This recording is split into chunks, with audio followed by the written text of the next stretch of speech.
Welcome my YouTube family, and in today's episode, I met a young African entrepreneur who started out as a dentist but eventually transitioned into being an architect. Dentistry and real estate and construction, they are two different. Yeah, they are very much apart. Yeah. Everyone, like at our time, they want to become a doctor. For myself, I found myself in dentistry. Whenever a person opens their mouth, I don't feel like If you find something and you love it, spend much time doing it. Yeah. And he's now on a mission to changing the face of real estate in Rwanda. I felt like I should be here. This is where I belong. I should be here, teach my people. A home should not be defined as a shelter, just a shelter. Yeah, it should be defined as something that will eventually define how you are going to be living in the future. For us, what we do, we believe that architecture should be responsive. Yeah. If we have a here, what we do, we try to build work on it, with the here. He's taking on a new approach towards architecture and construction in Rwanda by frequently coming up with challenging projects. One of which is constructing a ship-inspired shopping mall. When this house is done, this building is done, man, everyone will be looking at it, and immediately what comes in their mind is motion.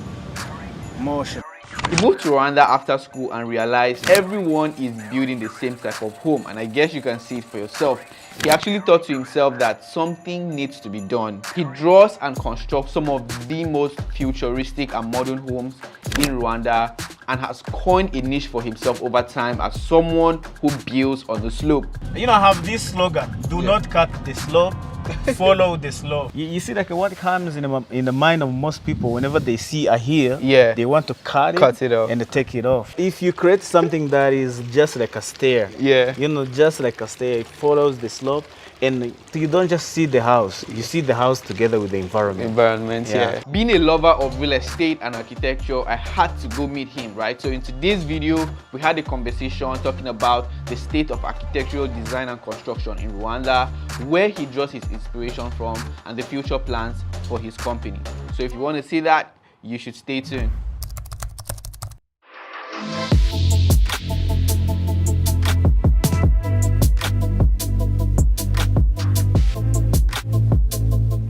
So what kind of property is this?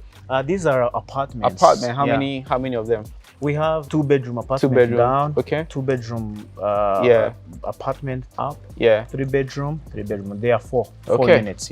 For this property, I think you have seen how like our country is hilly. So what we do mostly, because our country is a hilly country. Everywhere so hilly. you see, like what comes in the mind of most people whenever they see a here, they want to cut it off and take it off. Now imagine what will happen like not like in the far future, in the near future. So for us, what we do, we believe that architecture should be responsive. If we have a here, what we do, we try to work with the here. When you moved back to Rwanda, what were those loopholes you noticed in the real estate market here? You've mentioned one, which is everybody was trying to build the same thing. But are there other loopholes you noticed? And then how did your company react to the loopholes you found when you moved right here to Rwanda? As I said, the first one was just copy and paste. You see, like your neighbor has built this, you just copy it, you paste it in your plot. So the second thing was to solve this puzzle. In Rwanda we have hills. And these hills deserve, you know, you can't design on a flat surface the same way you design on a slope. When I came, I found out that people would come and they cut where they want to put the house. They remove all the soil, which is environmentally not sustainable. And it doesn't, design-wise, that it is not sounding. I started to teach people, you should not be cutting this slope. In fact, instead of that, you will just build along so that it made projects a bit more affordable, but also, you know, environmentally sustainable. But also, you know, design-wise, you look at it and it looks beautiful.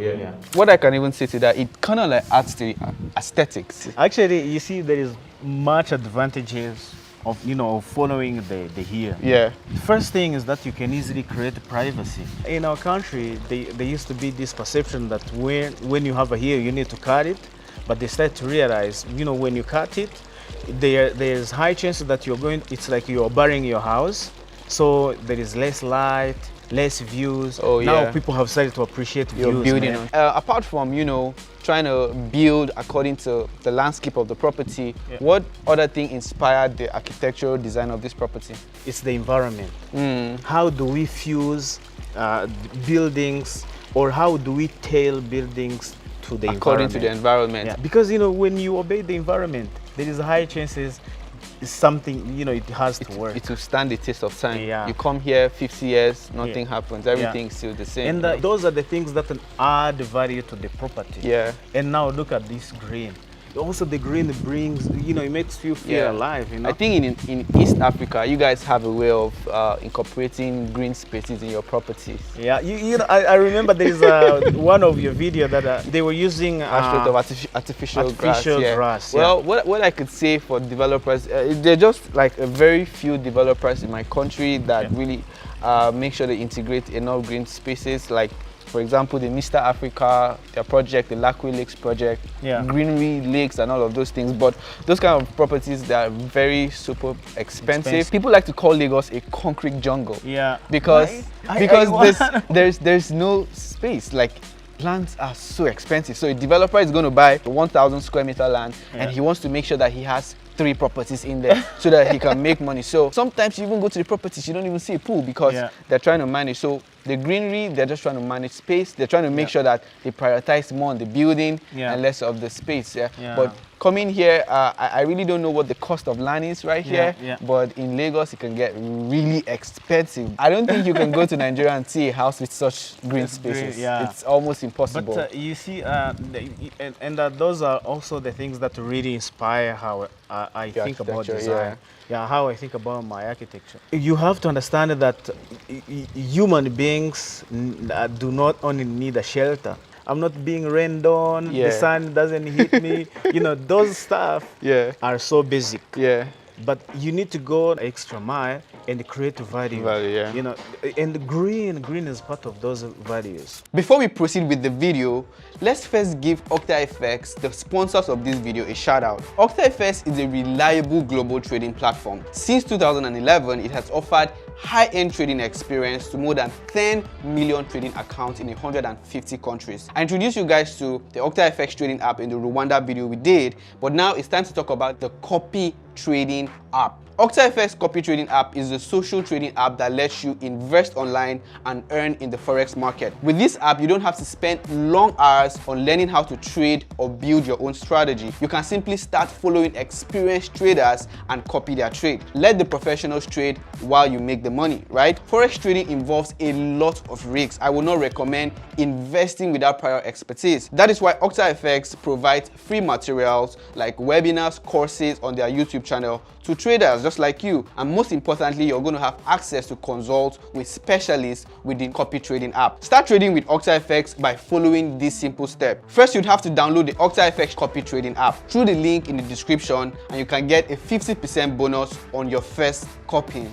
Second, you can go ahead and register. It is absolutely free. Step number 3, you can go ahead and deposit using any payment method you like. And no worries, you're going to receive an email from OctaFX telling you to choose a trade master. Start copying and track your investment growth. Thank you, OctaFX, for sponsoring this video.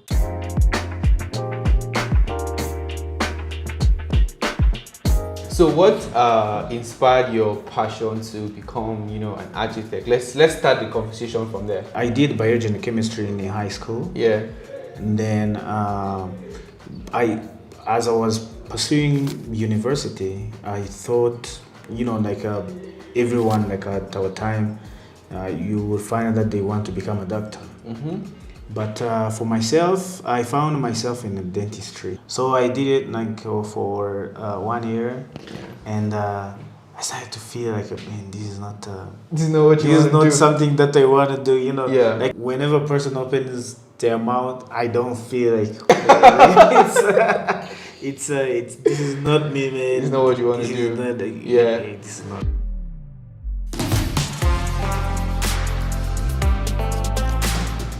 So this is where all the work happens, right? Yeah, this is FDG Africa. Okay. This is our studio. This is where this is the work lab. Yeah, this is a work lab. I see you have like a lot of people working. How many, like, what's your work base right now? Like, how many people do you have on your team now? So in the office there are almost like 25 people, 30, wow, something like that. And then there are others that are on the sites. Yeah. So what are those things you look out for when you're actually bringing in someone into your team? Maybe in like the architectural department or design. What are those key things you look out for in an employee? The first thing is if they love what they do. Yeah. And that's something you can always tell whenever you meet a person.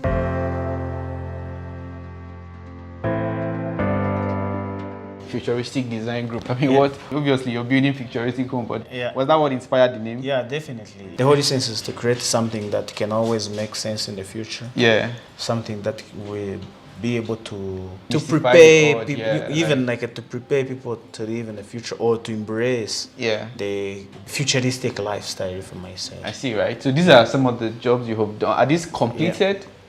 Some of them have been completed. Some of them, others are the projects that are probably ongoing. Yeah. This is a supermarket that we're. Yeah. So I see that this is shaped like a boat, it's like a yacht.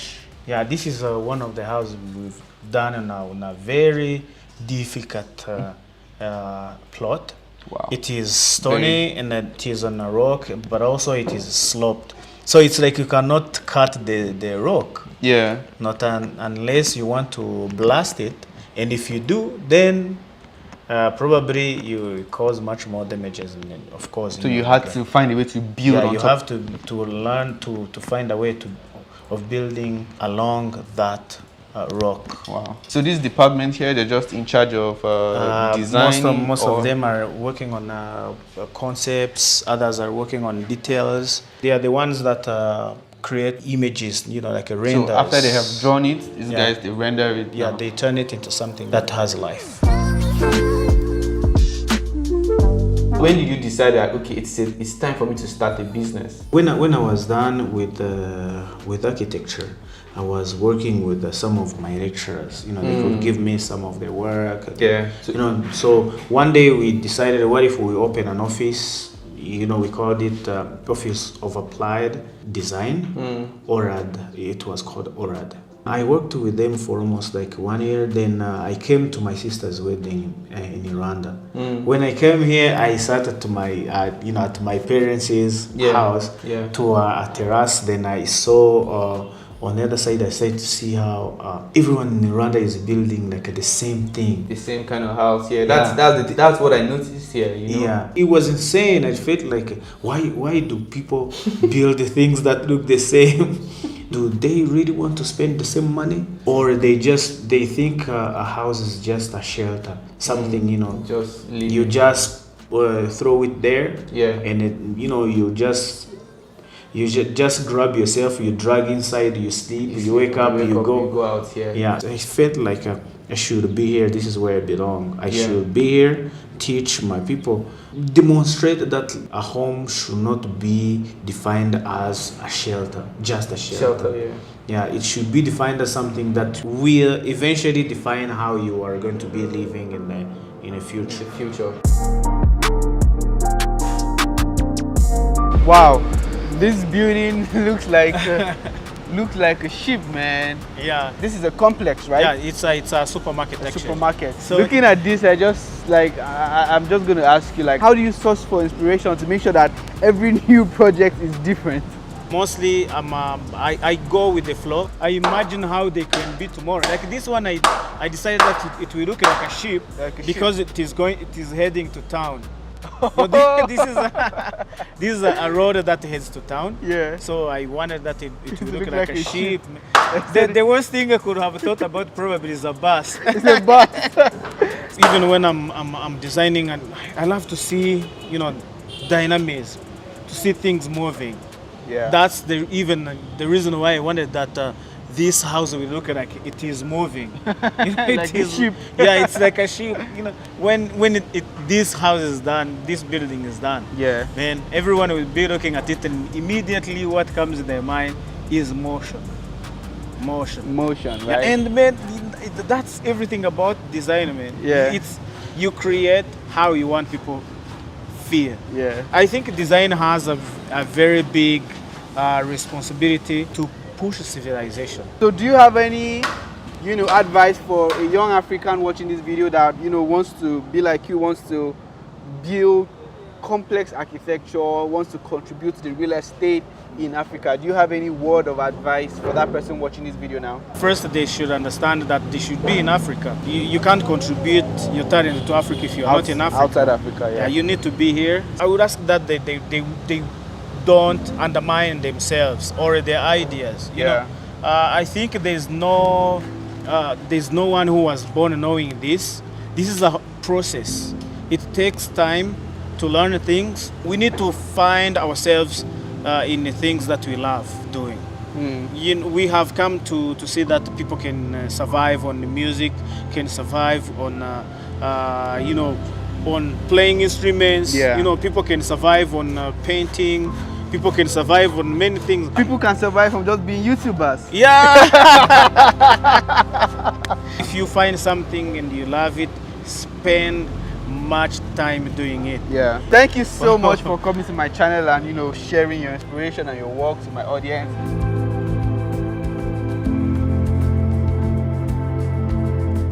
Man, subscribe to the channel, man, and get to see what he's been doing here in Rwanda. Yeah. But also get to learn about real estate around the continent of Africa. So you guys, you've heard it all. To the next video. I'll see you soon. Peace.